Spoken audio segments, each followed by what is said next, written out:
There we go. Hi, Ravi. Hey, how are you? How are you doing? I'm great, thank you. You? All good, Ravi. So excited to have you here on the last day Good to of the be here. IPL, actually, on the day of the finals. Yeah, it's exciting. So how have you felt this IPL has been? Because it's been a very different IPL in a different time, and a lot of folks thought it wouldn't happen, but I'm so happy it happened. So tell us what you feel about the IPL happening this year, what you feel about the tournament, and then we can get into your association with the IPL and more. Sure. Look, I think it's been a great success. The IPL has proven pretty much since it started that it's a very resilient property. Many of you will recall after the first year, we had to move it at very short notice to South Africa in the second year because of the elections. Then in another year, it was split between the Middle East and India. And this year, the whole thing was played behind closed doors in the Middle East. Notwithstanding that, viewership continues to rise. I see that not only did it capture the imagination of all of India as it was going to, but also even in the UK, I think viewership rose this year. It's tough in places like Australia where the timing is not so great. But, the property is, the principal audience is in India and the subcontinent. I think viewership was up substantially. We saw with a lot of sports this year that came back after, the sort of Corona hiatus, if you like, that the viewerships were high. And I think so therefore, I think there was sort of the Corona bump, if you like. But the IPL is absolutely. the IPL is a tournament that is, for 6 weeks, really has always captured the imagination of the cricket loving public, especially that in India. So I'm not surprised that it's been a success as far as viewership goes. No, and I totally agree with you on the Corona bump as well. It's been something that, I mean, I'm a huge cricket fan. I've watched all of the editions, but I haven't watched as much IPL as I watched this year. I mean, every game, every minute, coming back from the office now, because we have time on our hands. We've missed sport for a while, so I totally agree with the Corona bump. But Ravi, this is 13th season of IPL, right? And it's a part of our lives now. But there was a time when it wasn't a part of our lives, and when the tournament was being formulated and created and sort of conceptualized, and today all of us have some part of the IPL in our lives, whether it's a team we support, a memory of a game, something in our life that happened during an IPL game. But tell us about, and I've heard your podcast as well, but tell us about the early days when the IPL didn't exist, because, people have forgotten that there was a time before the IPL. Sorry, I've lost you, mate. I was saying, tell us about the early days or sort of the early days of the IPL, because today people have forgotten about a time without the IPL. So tell us about those times, a conceptualization, how it came together, how it was. Look, I think the idea of a city-based tournament has actually, was actually something that was being kicked around, but back in the mid-90s, we were looking at, or there were discussions of doing an eight city franchise-based 50 over tournament or league, if you like. The timing wasn't right, and I think the real catalyst for the IPL, or the thing that really gave the IPL momentum and impetus, was India's win at the 2007 World Cup, which ironically India was the only board that voted against having a 2020 World Cup. India ended up winning that match against Pakistan. At that time, Lalit was, working with IMG, to launch, the IPL. And I think the stars were aligned, if that's what you believe. India winning, I think, really gave the credibility to the format. And I think having the best players in the world coming to India to play this tournament, gave it credibility. I think it was one of those once in a lifetime moments, and I think the first tournament was such a success. You talk about watching every game, like you said, you've been watching every game. I think all of us watched pretty much every game in the first year. Yeah. You talk to people in hospitality, and anecdotal evidence was that, room service, room service bills would go up. People weren't even going out to go for dinner. They were eating in their rooms. Most other television, general entertainment, etc., wasn't being watched. So it was almost the greatest reality show, I think, at that point in time, and it's just continued to grow from there. It's a great event with the best players in the world in a format that is viewer friendly, not just for purists, but for, it's sportainment, as they say. And I think so. I think it ticks a lot of the boxes. And Ravi, your involvement with the IPL as well, and with sort of innovations in sport, sort of through the years has been very interesting. So tell us about how it was for you to be involved with the tournament in the first year, what you felt, what you did, and also some things which we take for granted today, but which weren't there at that time, like conceptualization of. Yeah, look, I think, look, I think I'm one of the few people, maybe the only person that's worked on both sides. I worked on the franchise side in the first year. I actually was not with IMG at that point. I was the vice chairman of the Rajasthan Royals, so I saw it from the franchise perspective, and we were lucky enough to win that year. So it was quite an amazing experience. And then I went back to IMG and saw it from the sort of tournament perspective. But I saw I saw the hard work that the vision that Lalit had, the hard work that IMG put in with the BCCI to make it a reality. I think it was an audacious thing to do, but like I said, the timing was right, and it provided a platform to bring into cricket, those beyond just pure cricket lovers. And I think and then that just brought such commercial success. It's one of two leagues in the world where every franchise is profitable. The NFL and the IPL are the only two leagues in the world. So I think you need time. I'm a big believer in timing, and the timing was right. Back in the 90s, it wasn't right to launch that sort of concept, and I think it's just gone from strength to strength. And innovation. I know a lot of background. Andrew Wildblood, who was the head of IMG at that point in time, I think did a lot of work. They did a lot of research. They looked at leagues around the world. They looked at and took the best elements of those and brought it into the IPL. But I think one of the greatest things about it is it didn't mess with the game too much. At the end of the day, it's cricket. There were talks of a whole bunch of innovations in terms of zones in which if you hit a boundary you'd get double and triple and all those sort of things. So I'm glad they didn't do that, because I think it's pretty pure cricket on the field. And at the end of the day, sport has to be competitive. It has to be authentic. And if you play with that too much, then I don't think you have a chance. And then having teams where the best of the best are playing together as opposed to against each other, sometimes on the same team. I think that was interesting, and mixing that with Indian players too was, I think, interesting too. So look, I always say putting these things together is a bit like baking a cake. You can have all the ingredients, but not necessarily put them together in the right way. But I think they baked that cake pretty good. And the proof was in that first year, the way it sort of instantaneously captured the imagination of everyone. But the fact that it's continued despite the challenges, having to move a tournament like that at short notice. 3 times, right? 3 times. Yeah, it's not 3 times. Yeah, it's not easy, but I think it shows the resilience of the property.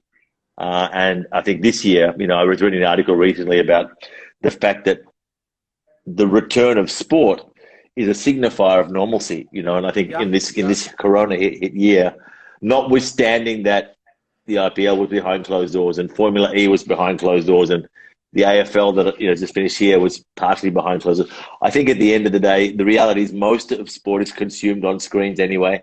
Yeah. So, of course you want the atmosphere.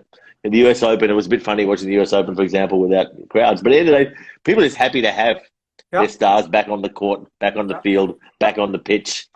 And I don't think we can underestimate the value of these things to the psyche of a population. And I think so. So I'm glad it's happened.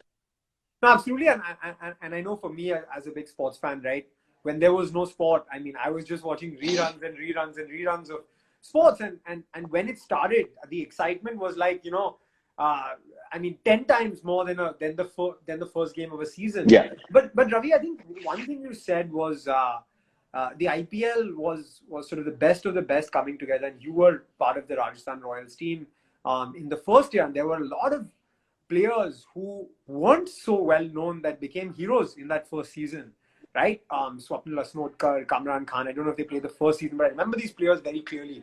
So talk to us about that, because I think that's the real power of the IPL as well, right? It's created careers. Bumrah's a product of the IPL, and so are so many other sort of greats of Indian cricket and world cricket as well. Yeah, look, I think the first year, I think there were a lot of unknowns, and I think that the real sort of glue, the X factor at the Rajasthan Royals was without a doubt Shane. Yeah. Shane Warne as captain coach, and I think he galvanized a team. I think there were 7 or 8 nationalities in that team, and I think he managed to galvanize the team, despite language and cultural barriers, just because who he is. I mean, he was the greatest.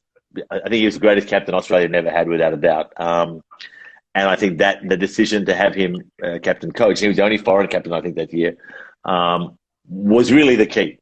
And he has an ability to get more out of a person than a lot of people can. So players, Jadeja hadn't played for India at that point, right? That's not, I think the other thing about the first year, and they haven't played since, and they added so much colour to the IPL, was the Pakistan players, and Rajasthan, yeah, exactly. So across the board, but I think they're a big loss to the IPL. It would be great to have them back at some point, but I think and then you had people like Shane Watson, who just I think again flourished, under that sort of leadership, and he went on to be an incredible cricketer for Rajasthan, for CSK, and for Australia. He's just retired. So look, I think that Shane had an ability to get the best out of people, and I think that was a huge factor at that time. I think the fast-paced nature of and I think many teams have learnt that over time, but there were many teams that were caught in headlights. I mean, Bangalore, I remember, pretty much picked a test squad, right? They were never in the hunt, and I think, what's happened over the years is that many teams have got smarter, right? And therefore, to keep up with that, you have to constantly be looking at your combination. It's all about combinations, I think, at the end of the day. And I think really it's about the strength of your Indian players. If I look at what happened this year, I didn't watch much of it this year because I'm in Australia and the timing wasn't very favourable. But I think, again, I go back to baking a cake. It's all about combination. And I think, you have to have, a good combination of Indian players with foreign players, or you can't win. No, absolutely. And Ravi, talking about today, right? Like I have been a fan of the Mumbai Indians for 13 years now. I've been to so many games, and now it's a part of our lives and all of that. But talk to us about, how were you thinking of building team loyalty, selling sponsorships, convincing people before the first season that this is going to become a huge property? Because, to be honest, after the first season, everybody knew this is here to stay and it's a runaway success and it's amazing, it's exceptional. But those days were critical for the creation of this league, which is now a part of Indian culture, basically. Yeah, look, I think it's funny. It's called a league, but it's really a tournament. Like, let's be clear, it's a 6-week tournament. So, and the fact that, you have city-based franchises, but, really the players come together effectively 3 days before and play the tournament, then everyone leaves. It's a challenge because unlike things like the in the EPL and all the other leagues, Serie A, whatever, the clubs own the players. But here, the clubs don't own the players. They rent the players pretty much. Right? So that's one factor. That's one factor. I think also fan engagement is really the holy grail in sport and entertainment. And when I say that, it's fan engagement in non-peak periods. Like you said, you watched every game, right? But, the challenge, if you're a Mumbai Indians fan, is to engage you the other 46 weeks of the year. And I think that's something that none of the teams do well, frankly. I think there is, the advent and proliferation of social media, etc., is a huge opportunity for teams. But I don't think anyone's doing a great, despite the challenges that the tournament nature of the event, creates. But I think there are ways to circumvent that. But I think teams need to invest more. Not just money, but invest more in terms of sort of intellectually and in terms of resources, human and digital, and money, to engaging fans in non-peak periods, because that's where you start to attract commercial support. And I think one of the things that Corona will undoubtedly catalyze is the value of data in fan engagement. Because you can't just value sponsorship, for example, based on logos and screen time going forward. So I think data will become a critical factor in fan engagement, and therefore in the commercial side of sport. I think there are ways to engage fans in non-peak periods, and that's what teams should be doing, because you have these assets 52 weeks of the year, but really they're only relevant 6 weeks of the year. And if you can make them more relevant, then commercialize them more, that top line goes straight to your bottom line. On one hand, I think, but then I go back. I mean, there's so much money for the teams because of the incredible, television deal. Maybe they're a little complacent. I don't know. Yeah, because I actually, if you think about it, right, like I'm a football fan as well, and the amount of merchandise that I would have bought for my football team, the amount of Manchester United merchandise I have, whether it's clothing or it's stationery or just anything, right? Keychains, Yeah. scarves, hats, all of that kind of stuff. I feel I have much more passion for an IPL team than I do for an EPL team, but I think these kind of things are still. I think it's something that will take time to happen. Well, I see. but look, I think you seem to be a passionate Mumbai Indians fan in 13 years. So why should it take time? I just think the teams need to do more to engage you and then commercialize it. It's not. It can be merchandise. It could be content. It doesn't have to just. It's not all just about merchandise. I think merchandise at the end of the day Yeah. is one revenue stream, but there are many other ways to commercialize the IP, which is really what the teams have. I just think there are challenges that are unique to the IPL for sure. But if you seem very an enthusiastic fan that's prepared to spend money, and if you're there must be in a place like India millions more. So I just Yeah. don't think the teams do a great job of it, and I don't think the IPL itself does a great job of it, frankly, because I think they've been spoiled in inverted commas by the massive TV deals, Yeah. etc., which is all sort of old school money. I don't think we're focusing enough on how to make new media money and Yeah. money in the earth because there's so much money around. So, and I sort of get that to a point, but I think there's an opportunity going begging. And, any of the teams could take a lead on this, but no one's doing it well. And Ravi, I have a question now on fitness, right? That's something you're very passionate about, and you've done some Yeah. amazing work with Sportainment as well. I don't know how much of this league you've watched, but a question on sort of player fitness and staying fit and healthy during this time period, because we've seen quite a few players actually show up to the league very unfit. So your thoughts on sort of staying fit in this time period? How do you manage given the bubbles, etc.? For a player, For a player, look, for a player and in general. look, I think it's challenging. I mean, you're playing, in fairly brutal conditions. You're playing very frequently. I think one of the good things about the IPL this year was probably reduced travel. So there wasn't as much once they got to there wasn't that much travel, 3 venues, and that would have been easier on the players. But you're playing consistently. I think there's a fatigue factor, but I think that's because there's so much cricket. Also, they're playing a lot of cricket, across the year. So I think it's look, I think at the end of the day, it's about recovery. And therefore the trainers, etc., become more important. But again, I go to the point that the teams don't own the players, so that they don't know what they're doing for 46 weeks of the year. They're not having an input into that. Like, they're really borrowed. So it's a bit tough on the IPL teams. They're just trying to keep it together for those 6 weeks, I think. Players are pretty mindful of this stuff.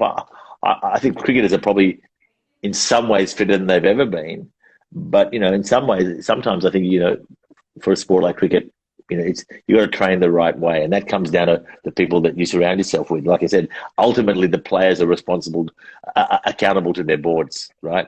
The Cricket Australia or the BCCI or whatever. And I saw some articles today where Cricket Australia are very worried about David Warner and a couple of other players, who perhaps are going to come back fatigued from the IPL and then have to take on India, almost straight away.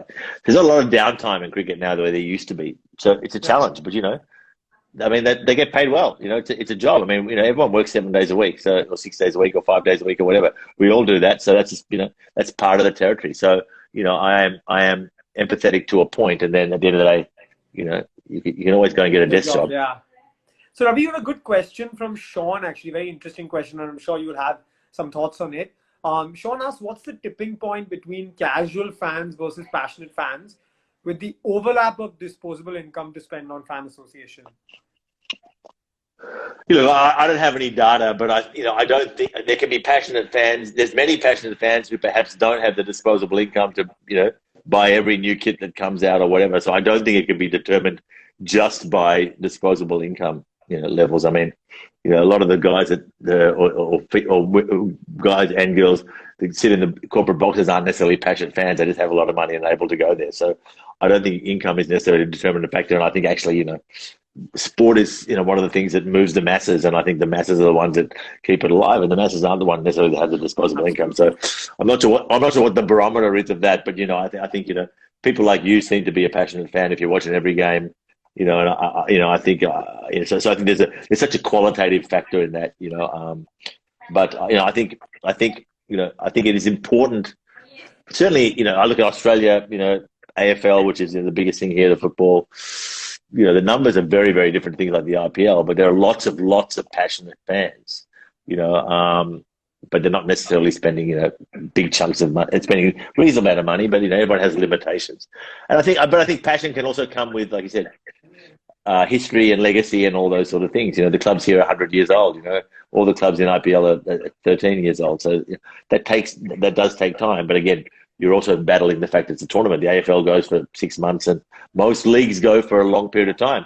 What that extrapolation of what that duration does is it gives teams a chance to engage with the community. You've got to build community. And if you're a city-based team, you want to build a sense of community amongst that city. And again, the short duration of the tournament doesn't really give you a chance to do that. Whereas if it's over a period of time, you can do offline activation and online activation and a lot of bridge building between your communities. So that's another challenge. But I think these things in this digital era, these things can be, if not overcome, certainly bridged. No, absolutely. We have a question coming in from Kaustubh. I guess, Ravi, you've not watched much of the season, but he's asking, who do you think will win today's match? Oh wow! I mean, look, on the day, anything can happen. I think it probably means more to Delhi. Oh, I say that because they haven't won one. And they're probably the team that is flattered to deceive most. In the history of the IPL. So I guess for them it would be good to win. I think people are getting a bit tired of Mumbai winning all the time. So it'd be good for Ricky and those guys to win. So, but to be honest with you, once it gets down to these games, I suspect Mumbai is the favourite. I've talked to a few people, and Mumbai is the favourite. But I think it'd be nice to see Delhi win. Who knows? We'll find out pretty soon. Yeah, we'll find out pretty soon. Are you going to watch today's game? I'm going to early start tomorrow, so maybe it's funny. Australia is probably one of the worst places in the world to be here for it, and it's quite incredible. When you're in India, it's such an obsession. It's sort of everywhere, and here it's frankly it pretty much goes unnoticed. But maybe it's 11 o'clock. So the game doesn't start I think for another 2 hours, so it's probably unlikely given my start that I'm going to watch it, but. I'll probably try and watch the replay and this is actually one place where probably no one will tell me the result. So if I don't look at my social media tomorrow, I can probably watch it with and not know what's happening. And Ravi, one last question before we go. Tell us about your favorite IPL memory. It can be a game, it can be an incident. Your favorite IPL memory.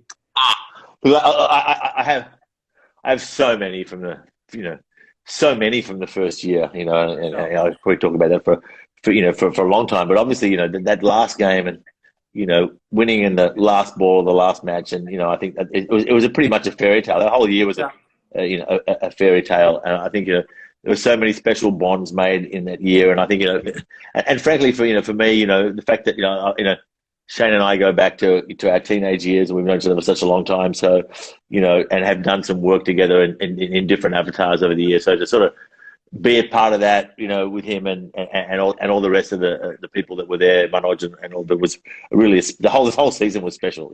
And I don't there'll never be a year like that. Like that first year.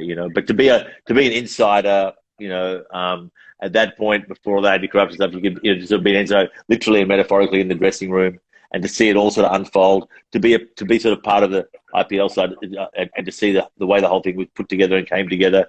It was really a defining making season. I think it's so hard to identify one moment. That whole season was a moment.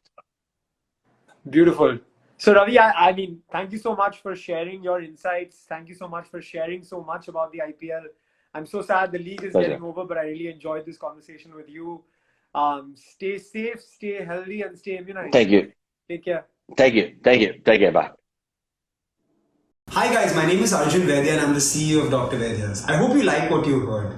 If you want more content on health and Ayurveda in the 21st century, please click the subscribe icon. We've got a lot more coming for you.